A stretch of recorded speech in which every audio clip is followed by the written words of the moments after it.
મુખ્યમંત્રી ભૂપેન્દ્ર પટેલ આજે બનાસકાંઠાની મુલાકાતે પહોંચ્યા હતા। ઓપરેશન સિંદૂર પછી પહેલીવાર મુખ્યમંત્રી બનાસકાંઠાની મુલાકાતે ગયા છે, જ્યાં તેમણે ₹358 કરોડના વિકાસના કામોનું લોકાર્પણ કર્યું છે। સાથે જ નડાબેટ ખાતે બીએસએફ જવાનો સાથે સંવાદ પણ કર્યો હતો। આ ઉપરાંત નડેશ્વરી માતાના મંદિરે પૂજા અને દર્શન પણ કર્યા છે। ગુજરાત વિધાનસભાના અધ્યક્ષ શંકર ચૌધરી, બનાસકાંઠાના જિલ્લા પ્રભારી તથા ઉદ્યોગ મંત્રી બળવંતસિંહ રાજપૂત અને પદાધિકારીઓ આ સમારોહમાં મુખ્યમંત્રી ભૂપેન્દ્ર પટેલની સાથે હતા। નમસ્કાર, જમાવટ સાથે હું છું પાર્થ।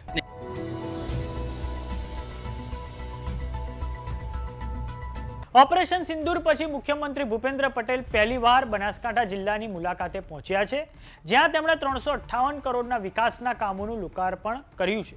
આ મુલાકાતમાં તેમની સાથે ગુજરાત વિધાનસભાના અધ્યક્ષ શંકરભાઈ ચૌધરી, બનાસકાંઠાના જિલ્લા પ્રભારી તથા ઉદ્યોગ મંત્રી બળવંતસિંહ રાજપૂત સાથે હતા। વાત કરીએ મુખ્યમંત્રી ભૂપેન્દ્ર પટેલના આ બનાસકાંઠાના પ્રવાસની, તો આજે સવારે 10 વાગે સુઈગામ ખાતે તેઓ પહેલા પહોંચ્યા હતા અને ત્યાં ગુજરાત રાજ્ય માર્ગ વાહન વ્યવહાર નિગમ દ્વારા ₹1.83 કરોડના ખર્ચે નવનિર્મિત બસ મથકનું લોકાર્પણ તેમણે કર્યું છે।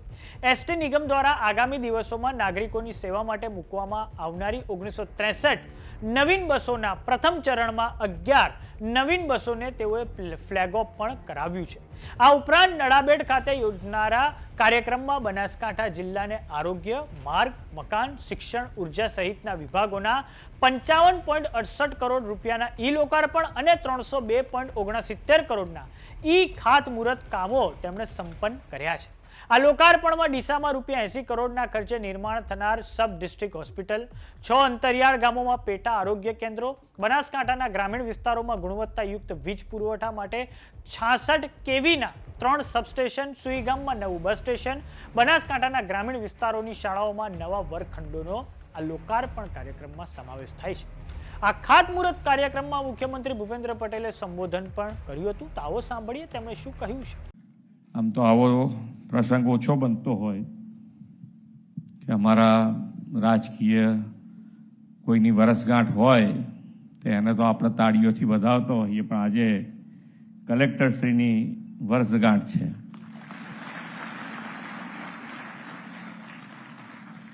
અને હું આજે એમને વધારે આપ બધા આશીર્વાદ આપો કે ગુજરાતમાં વિકસિત ગુજરાત એ કરવા જવાના છે, આગળ સુધી કામમાં લાગવાના છેક સુધી। કારણ કે ઉંમર હજુ નાનું છે ને આપણા વડાપ્રધાનશ્રીનો જે સંકલ્પ છે વિકસિત ભારત, તો વિકસિત ભારતથી વિકસિત ગુજરાત સુધી પહોંચાડવાનું અત્યારે કલેક્ટર છે એટલે આગળ વધવાના ચાન્સીસ ઘણા છે।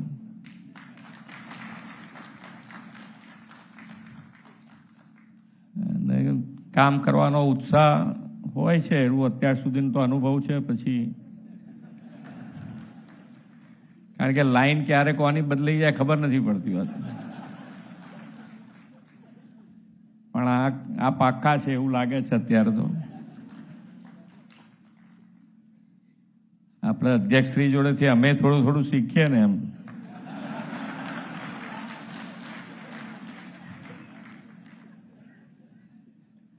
તાલીઓ પાડી અને તાલીઓ અમારે સ્વીકારવી એટલે એ કામ તમારું મજબૂત થઈ જાય, પાકું થઈ જાય એવી વાત છે।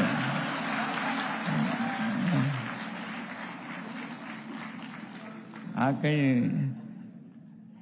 એટલે શીખવા જેવું ઘણું બધું હોય।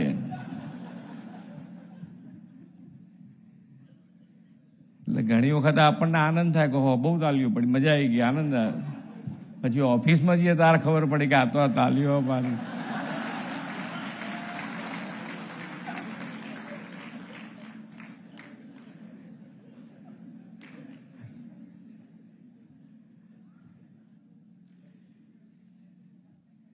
ધીમે ધીમે ધારાસભ્યો બધા શીખતા જાય ને, રોજ જોડે બધા બે એટલે શીખીએ જાય ને।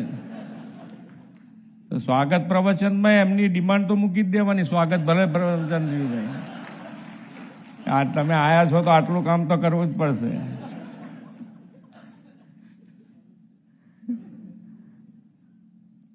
પણ આપણા માટે તો આનંદની વાત છે કે આપણા પ્રતિનિધિ કોઈ પણ હોય અને એ પ્રજા માટે ગમે તે ક્ષણે પણ એમનામાં મગજમાં હોય કે મારી પ્રજાજનોને ક્યાં મુશ્કેલી છે ને એ દૂર કરવા માટે એ હંમેશા તૈયાર રહે અને એનો ફાયદો તમારા સુધી અમે જેટલો બને એટલો ઝડપથી પહોંચાડી શકીએ એ અમારા માટે આનંદની વાત છે.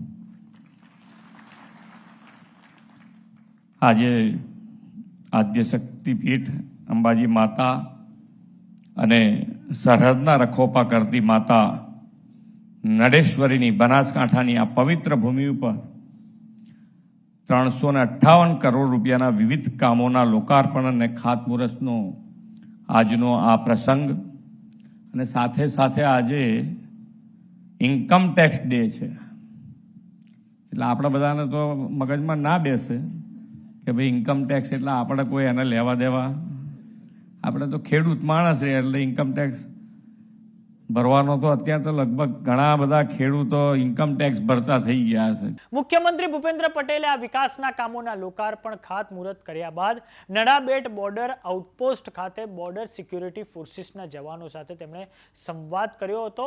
સાથે જ તેમણે નડેશ્વરી માતાના મંદિરે મુલાકાત લઈને પૂજા દર્શન પણ કર્યા હતા.